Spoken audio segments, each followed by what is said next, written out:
প্রতিদিনের ইফতারে যদি থাকে এরকম মিনি কিউট বেগুনি, তাহলে মন চোখ দুটোই জুড়িয়ে যাবে। বিসমিল্লাহির রহমানির রহিম। আসসালামু আলাইকুম। স্বাগত জানাচ্ছি নিপার রসইতে। আজ আপনাদের জন্য নিয়ে এসেছি ফুলকো ফুলকো মিনি কিউট বেগুনির রেসিপি। আমার এই রেসিপিটা ফলো করে যদি আপনারা এই বেগুনিটা বানান, তাহলে ইনশাল্লাহ আপনাদের প্রত্যেকটা বেগুনি হবে এরকমই ফুলকো, আর থাকবে ৩-৪ ঘন্টা পর পর্যন্ত মুচমুচে, আর দেখতেও অনেক সুন্দর। তাহলে রেসিপিটি শুরু থেকে শেষ পর্যন্ত দেখার অনুরোধ রইল। এখানে আমি লম্বা সাইজের 2টা বেগুন খুব ভালো করে পরিষ্কার করে ধুয়ে নিয়েছি। এখন এই বেগুনগুলোকে একটা ছুরির সাহায্যে আমি ছোট ছোট করে কেটে নেব। বেগুনি বানানোর আগে অবশ্যই আপনারা বেগুনটাকে খুব ভালো করে ধুয়ে নেওয়ার চেষ্টা করবেন, এতে করে বেগুনের ভেতর থেকে অনেক বেশি পানি বেরিয়ে আসবে না।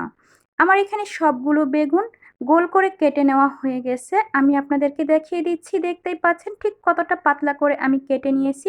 বেগুনটা কিন্তু অনেক বেশি পাতলা হয়নি, আবার কিন্তু অনেক বেশি মোটাও না। আপনারাও ঠিক এইভাবেই কেটে নেওয়ার চেষ্টা করবেন। এখন সবগুলো বেগুন আমি একটা প্লেটে তুলে নিচ্ছি। সবগুলো বেগুন আমার প্লেটে তুলে নেওয়া হয়ে গেছে। এখন আমি একটু প্লেটের মধ্যে ছড়িয়ে নিচ্ছি। এখন এখানে দিয়ে দিতে হবে 1/2 চামচ লবণ আর 1/2 চামচ মরিচের গুঁড়া। মরিচের গুঁড়া আর লবণটা দিয়ে এই বেগুনটাকে আমি 6 থেকে 7 মিনিট মাখিয়ে রেখে দেব। এতে করে বেগুনিটা ভাজার পর ভিতরের বেগুনটা খেতে অনেক বেশি টেস্টি লাগবে। আপনারাও চেষ্টা করবেন ঠিক সেম রেসিপিটা এভাবেই ফলো করার জন্য। সবগুলো আমার খুব ভালো করে হলুদ লবণ মাখিয়ে নেওয়া হয়ে গেছে। এখন আমি এই বেগুনটাকে একটা সাইডে রেখে দেব। রেখে দিয়ে আমি বেসনের ব্যাটারটা তৈরি করে নেব। এখানে একটা বাটির মধ্যে আমি নিয়ে নিচ্ছি 1 কাপ বেসন। বেসনটাকে আমি একটা ছাঁকনির মধ্যে চেলে নেব। আর এখানে দিয়ে দিচ্ছি 1/2 চামচ কর্নফ্লাওয়ার, 1/2 চামচ মরিচের গুঁড়া, 1/4 কাপ হলুদ গুঁড়া, 1/4 কাপ ধনিয়া গুঁড়া, 1/4 কাপ জিরা গুঁড়া, 1/2 চামচ গরম মশলার গুঁড়া, আর দিয়ে দিচ্ছি স্বাদ মতো লবণ। এখন এই সবগুলো উপকরণ আমি খুব ভালোভাবে চেলে নেব। খুব ভালো করে চেলে নেওয়ার ফলে বেসনের মধ্যে যে দলা পেকে থাকে দলাগুলো বেরিয়ে আসবে। এখন আমি সবগুলো খুব ভালো করে মিশিয়ে নিচ্ছি। খুব ভালো করে মিশিয়ে নিতে হবে। এখন এখানে অল্প অল্প করে পানি দিয়ে সফট একটা ব্যাটার তৈরি করে নিতে হবে। পারফেক্ট বেগুনি বানাতে হলে ব্যাটারটাও হতে হবে একদম পারফেক্ট। এখানে অল্প করে করে পানি দিয়ে তারপর এই ব্যাটারটাকে বানিয়ে নিতে হবে। একসাথে অনেক বেশি পানি দেবেন না, এতে করে ব্যাটারটা পাতলা হয়ে যেতে পারে। আমি অল্প অল্প করে পানি দিয়ে ব্যাটারটাকে গুলিয়ে নিচ্ছি। দেখতেই পাচ্ছেন ব্যাটারটা আমার এখানে গুলিয়ে নেওয়া হয়ে গেছে। এখন আমি এখানে দিয়ে দেব 1/2 চামচ আদা রসুন বাটা। আদা রসুন বাটাটা দিয়ে এখন বেসনের সাথে ভালো করে মিশিয়ে নিচ্ছি। 5 থেকে 6 মিনিট এই বেসনটাকে ঠিক এইভাবেই ফেটিয়ে নেবেন।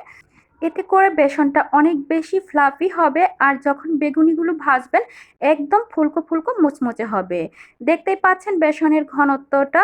বেসনটা উপর থেকে ছেড়ে দেওয়ার পরেও 1 থেকে 2 সেকেন্ড পর্যন্ত মিশে যাচ্ছে না। আর আমি একটা আঙ্গুলে নিয়ে দেখাচ্ছি, দেখতেই পাচ্ছেন আমার আঙ্গুলটা পুরোটা ঢেকে আছে, এর মানে আমার ব্যাটারটা একদম পারফেক্ট হয়েছে।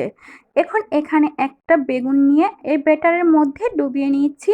নিয়ে দেখতে পাচ্ছেন বেগুনিটা কত সুন্দরভাবে কোট হয়ে গেছে। এখন একটা একটা করে তেলে দিয়ে ভেজে নেব। চুলায় আমি একটা কড়াইয়ে তেলটা খুব ভালো করে গরম করে নিয়ে এখানে আমি একটা একটা করে বেগুনি দিয়ে দিচ্ছি। বেগুনিগুলো এখন নেড়ে চেড়ে চুলার জালটাকে মিডিয়াম হিটে রেখে ভেজে নিতে হবে। আর বেগুনিটা দেওয়ার আগে অবশ্যই তেলটাকে খুব ভালো করে গরম করে নিতে হবে।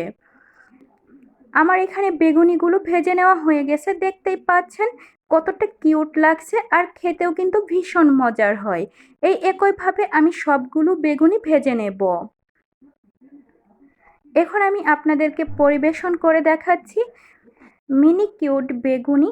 দেখেই বুঝতে পারছেন যে ঠিক কতটা মুচমুচে হয়েছে, আর খেতেও কিন্তু দারুণ মজার হয়। ইফতারের টেবিলে যদি এই বেগুনিটা থাকে, বড় থেকে ছোট সবাই অনেক খুশি হয়ে যাবে।